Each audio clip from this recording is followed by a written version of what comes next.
All right, guys, what do you say we have a look at this Mantua 462 Southern Crescent Limited? Man, she's beautiful. The paint is nice, well done. Nice add-ons. And plenty enough for me. Coal looks really nice. This puppy even has a backup light. Yep, a backup light. Quick story behind this. This was something that was put out back in the 1990s. No, not by Franklin Mint, because some of you are probably thinking that. This was put out by Mantua, or whoever was running Mantua at the time when this came out. No, I didn't buy it new. I bought it secondhand. But unlike the Franklin Mint models, which they say are fully functional, I see the air quotes there. This one performs very well on the track, and we're going to see that in a video. But let's have a look. Let's get you off of the stand. These things were supposedly numbered with certificate of authenticity, and I think that's all a bunch of horse crap. Because of course, it's authentic. There's an HO train, so yeah, it's authentic. It's not a figment of your imagination. I think that's a lot of crap. That was a big 1990, a late 80s, 1990s thing. Certificate of authenticity. Anyway, it's a train. And how many were produced? Well, who knows? We're going to get down here and have a nice close look. Yes, and it did come with a stand with a little piece of Atlas track or whatever that is, with a little bronze plate there that said Crescent Limited. And yeah, come around here. Nice paint job. Nice accoutrement. The ladder is fake, but you have a backup light. That's a big plus. Oh, by the way, got a Katy coupler because I put it on there. By the way, it's all die cast. The boiler is all die cast. Although the walkboard's die cast. All of this is die cast. Plastic tender, but die cast base to the tender and die cast trucks. Keep moving here. Yeah, I mean, get down here so you can actually see the graphics. I mean, they are very nice. Very nice indeed. I don't know. I'm not a rivet counter, but that looks right to me. I think I gotta put this guy back in here like so. By the way, that's a piece of brass. That's brass. A lot of brass on here. I shouldn't say a lot of brass. The add-ons are brass. Just turn this around here. And you can see, I think I'm missing a bell right there. There is a bell, but not, it looks like there should be two bells. Let me see if I can focus you in there. Can you see? There you are. Got a little dust on her. But this one here is a fun one to run. Again, we'll see that in a video. Now, why did I go on and on about the Franklin Mint HO collectibles made by a company called Precision Models? I'm going to show you. I'll put you back in the cradle here. Sorry if you got a little sick doing that. Let me back this guy up. Now, I just happen to have a Franklin Mint HO model right here. This is a very pretty looking Hudson. This is a Franklin Mint. Put out back in the late 80s. And yes, it has a motor in it. And it runs, It really does run. There's a couple issues with this thing. It has a hop as it goes down the track. And I'm going to show you why it has that hop.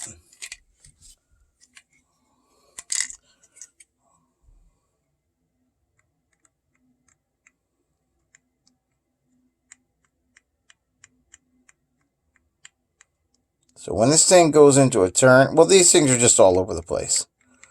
And it can be rectified by putting spacers right down on each side of you don't want to put them all on one side, but you want to, even it out. Find a spacer that's suitable. And maybe I will do a video on this thing running. But it's not going to be as pretty as that Mantua there. That Mantua doesn't suffer from these issues. This thing looks gorgeous. Absolutely looks gorgeous with all the add-ons. And this one is complete die cast. So even that's die cast. Great looking tinder.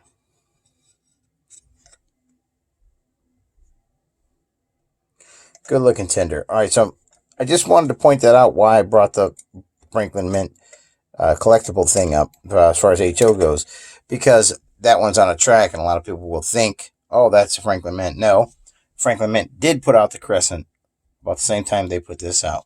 Mantua came back about 10 years later and put that Crescent out. But again, the primary difference here is that the Mantua runs like an old grandfather clock. And that is to say, spot on. So what do you say we go have a look at this thing on the track, and we'll come back and have our final thoughts.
Well, guys, I must say, I really enjoyed this train. The way it's quiet. It's got a can motor in it, so it's going to be a little quieter than the River Rossi's, because River Rossi has an open face Pitman motor in it with brushes. Whereas this a can motor, it's DC, and it really will creep, and it will pull, and it will do it quietly. Well, as quiet as you can expect from a motorized anything. But yeah, very nice indeed. So again, I picked this up for a measly $30. And lately, I've been seeing the price scoot up on these things. I mean, I have people asking $150 to $200 for these things, and sometimes they're realizing about $140. So that's not bad for my $30 investment. Again, I bought it used, and I must disclose that this thing was covered in nicotine. So it was quite a job to clean all that stuff off and bring that paint back. No, I haven't repainted it. It was just old-fashioned elbow grease and work. So yeah, but I enjoy it. It looks great, and again, fully functional. Yeah, so yeah, that's been my look at the late 90s 462 Mantua Southern Crescent Limited. I'm Wolf out. Thanks for watching my videos.